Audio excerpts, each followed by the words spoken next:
সম্প্রতি ইসরায়েলি হামলায় প্রাণ হারিয়েছেন হিজবুল্লাহ নেতা হাসান নাসরাল্লাহ। তিনি শুধু হিজবুল্লাহ প্রধানই ছিলেন না, ছিলেন লেবাননের শিয়াদের অভিসংবাদিত নেতা।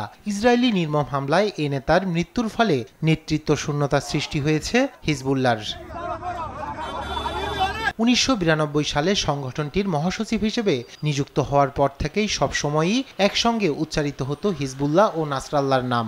হিজবুল্লাহ মানেই নাসরাল্লাহ, নাসরাল্লাহ মানেই হিজবুল্লাহ। এই মন্ত্রে চালিত সংগঠনটির জন্য নতুন নেতা খুঁজে পাওয়া খুব সহজ না হলেও আপাতত আলোচনায় আছেন হাশেম সাইফুদ্দিন ও নাইম কাশেমের নাম। হাশেম সাইফুদ্দিন হিজবুল্লাহর নির্বাহী কাউন্সিলের প্রধান। তার অন্য পরিচয় প্রয়াত হাসান নাসরাল্লাহর আপন চাচাতো ভাই তিনি। বিশ্লেষকদের মতে হিজবুল্লাহর পরবর্তী প্রধান হিসেবে নিয়োগ পাওয়ার উজ্জ্বল সম্ভাবনা আছে সাইফুদ্দিনের। 1964 সালে দক্ষিণ লেবাননের ভূমধ্য সাগরীয় উপকূলীয় শহর টায়ারে জন্মগ্রহণ করেন তিনি। হিজবুল্লাহ প্রতিষ্ঠার অল্প সময় পর এ সংগঠনে যোগ দেন সাইফুদ্দিন। নির্বাহী কাউন্সিলের নেতৃত্বের পাশাপাশি সংগঠনটির শুরা কাউন্সিলের গুরুত্বপূর্ণ সদস্য ও জিহাদি কাউন্সিলের প্রধান হিসেবে নিযুক্ত ছিলেন সাইফুদ্দিন। এ নেতাকে তালিকাভুক্ত সন্ত্রাসী হিসেবে ঘোষণা দেওয়ার পাশাপাশি তার সম্পদ জব্দ করেছে যুক্তরাষ্ট্র ও সৌদি আরব।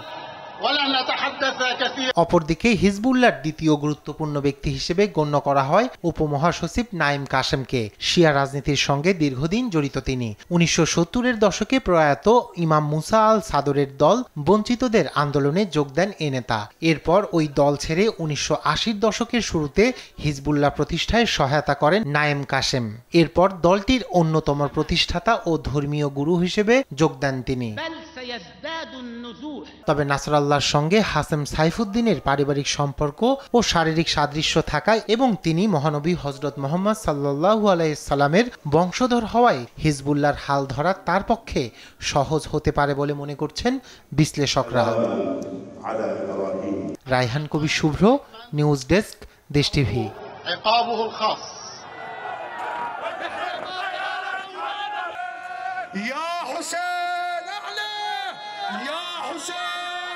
بعزمها ماتها بالموت. اسمع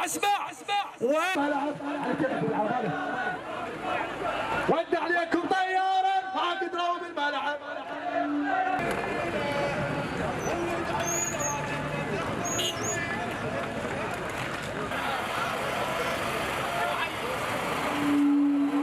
يا ويلو كل الملعب